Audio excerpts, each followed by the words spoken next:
Hello, my name is Cheyenne Stanley, and I am doing a presentation for my English class, English 102.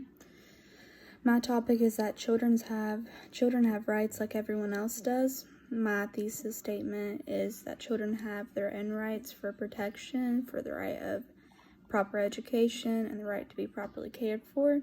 They also have the right to have a voice and opinion in what is happening in their life that affects them. A lot of questions to think about is, have you ever thought about the rights of children? Have you ever wondered if children have any rights? Not many people think of children having rights themselves. They just think of the adults being the enforcer and they tell the children what to do and that's it. But children actually have rights and children deserve to have rights.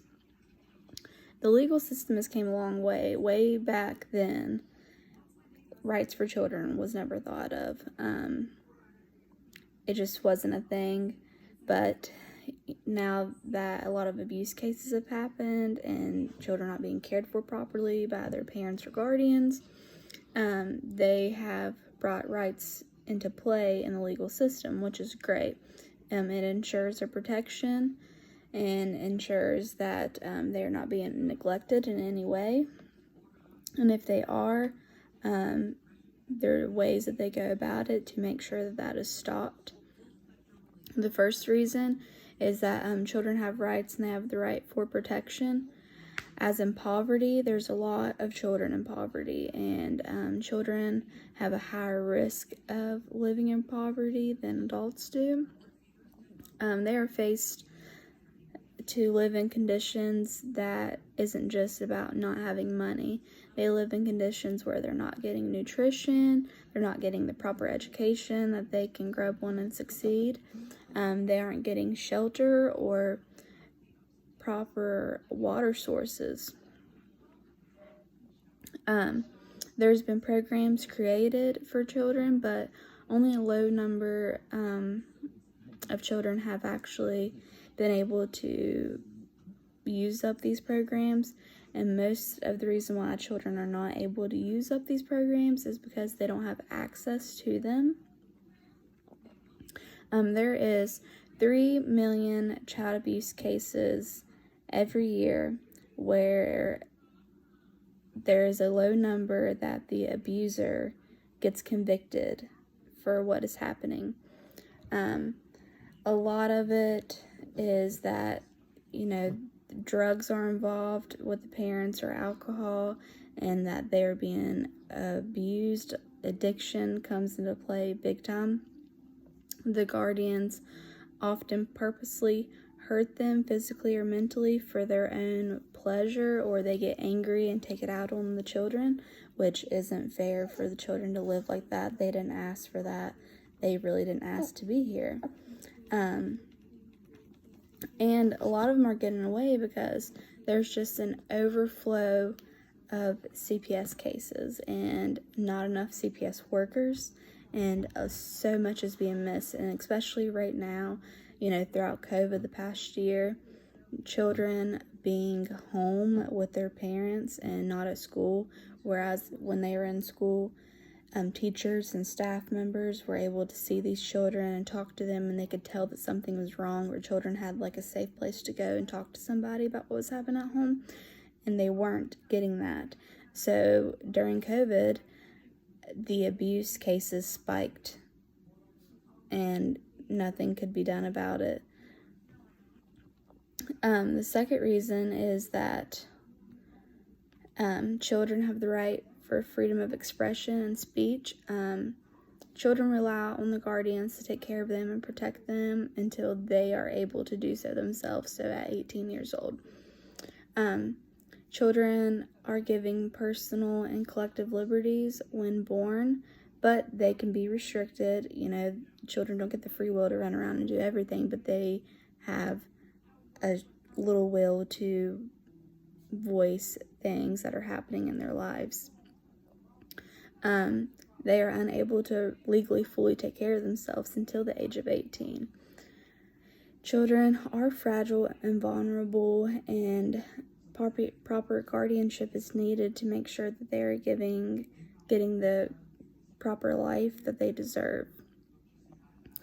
Proper care plays a huge role in their development, and a lot of cultural values is included in the proper development of children. It is a right that children can have a different opinion than their guardian. That's not really thought of. It's thought of like children go with the flow type thing.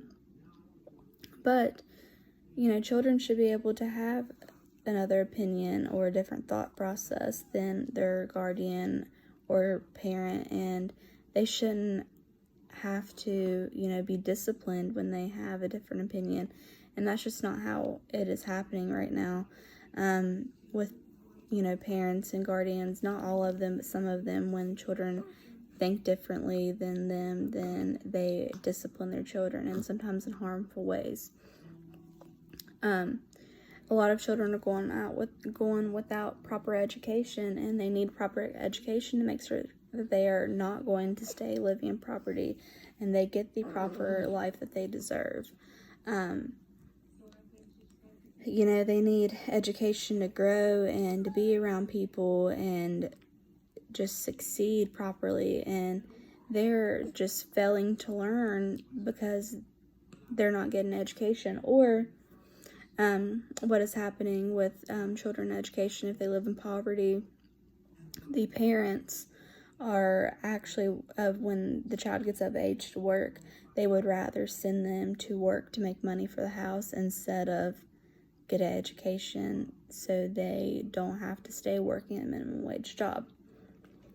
The third reason is that children have the right to be protected from abuse and neglect. There are 3 million child abuse cases that goes unreported each year. 3 million child abuse cases are mental and physical abuse. A child who is abused may feel guilty in a way. They may feel like it is their fault they're being abused.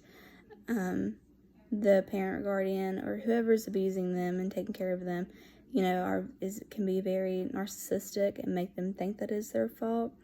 And there's red flags to see, like when their activities and behaviors change. Depression comes upon the child. Children shouldn't have depression. Frequent absences from school. They start harming themselves, and they have rebellious behavior. Certain signs can show different abuse that is happening. Physical signs are injuries, bruises, fractures, burns that they can't explain. Emotional abuse signs are delayed emotional development, low self-esteem, loss of interest, depression, and decrease in school activity. A parent's behavior can also be a sign that there's abuse. If the parent isn't concerned about the child or the child's well-being, they can't recognize that their child is in distress. They blame the child for the behavior instead of figuring out what is wrong with the child. They just blame them. Any behaviors that cause the child pain or physical and mental trauma is considered abuse. The main goal for children is to make sure that they are being provided with, proper and safe environments and nurturing environment. That to help prevent it is to just not respond in anger. There's other ways to go about situations instead of anger and physical abuse. 4 to 7 children die daily from abuse and neglect. Children are dependent on adults as they grow up, and parents often feel pressure that they are unable to provide what the child may need, so they just end the child's life instead of figuring out a way to provide for them, or maybe giving them up for adoption or the state. It's very sad that some people do that to their children, but they do. They think that if they take the children out of this world, it's best for them, but really it's not best for them, and they didn't give the child the proper time to enjoy life. Child abuse can be caused by financial issues, drug, alcohol abuse. It can include shaking, shoving, beating, hitting, burning, neglecting to feed the child, so starvation, breaking the child's bones, locking them up in a room and not letting them outside. They need the outside. They need other people to talk to. And sexual abuse including fondling the genital areas, sexual intercourse, oral sex, doing sexual things in front of the child pornography. Many children are neglected, and it can just be small signs of neglect, but neglect in general is just not meeting the child's needs that is needed for them to grow up. Leaving the child unattended or in an unsafe place is a sign of neglect. Discipline. Like, a lot of people will go through harsh disciplines, as in whipping them with the belt, starving them. Again, that is just their sign of discipline, and that's just not the right way. The correct way of discipline is not causing physical harm. They often include injuries and learning problems, so the child can end up having difficulties learning or difficulties being around people, talking to others, not sleeping well. They have very bad behavioral issues, so they act out. A rough estimate of 60,000 children is sexually abused yearly. That is reported. There's many more that's not reported. That's just the ones that are reported. Child sexual abuse is a major problem right now in the U.S. 1 in every 4 girls and 1 in every 14 boys are experiencing sexual abuse in and out of their household. Most of the time, though, the sexual abuse is someone that they know personally or a close family member, which is very sad and disgusting to hear about. Children who experience sexual abuse have PTSD, depression. They're at a higher risk of being addicted to drugs or being addicted to alcohol. They also are at a higher risk for suicide. When abuse has occurred, children have many emotions and are scared of the abuser, so they don't tell anybody, or the abuser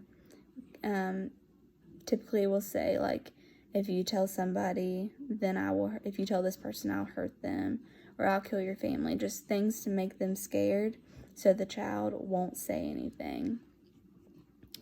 The longer the abuse that happens, the more of a negative impact that happens to the child. But in conclusion, it is known that now that children have rights, and they have a right in the legal system for protection, for proper care, for proper education. They have a right to let anybody know if something wrong is happening in the household or something wrong is happening with them. They have a right to speak up on physical and sexual abuse, and they have the right to protect themselves from guardians, from their parents, from anybody inside or outside of their household. If a child's rights weren't acknowledged daily, then there would be more things that happened to the child and terrible outcomes. So that is my presentation on children's rights. It is very sad what children in the world go through, and if giving them rights will protect them, prevent them from being killed or from going through terrible abuse, and just make sure that they will succeed in life, like, that is what is needed. We just need to make sure that these children are growing up to succeed in life, not growing up in pain and just not wanting to be in this world.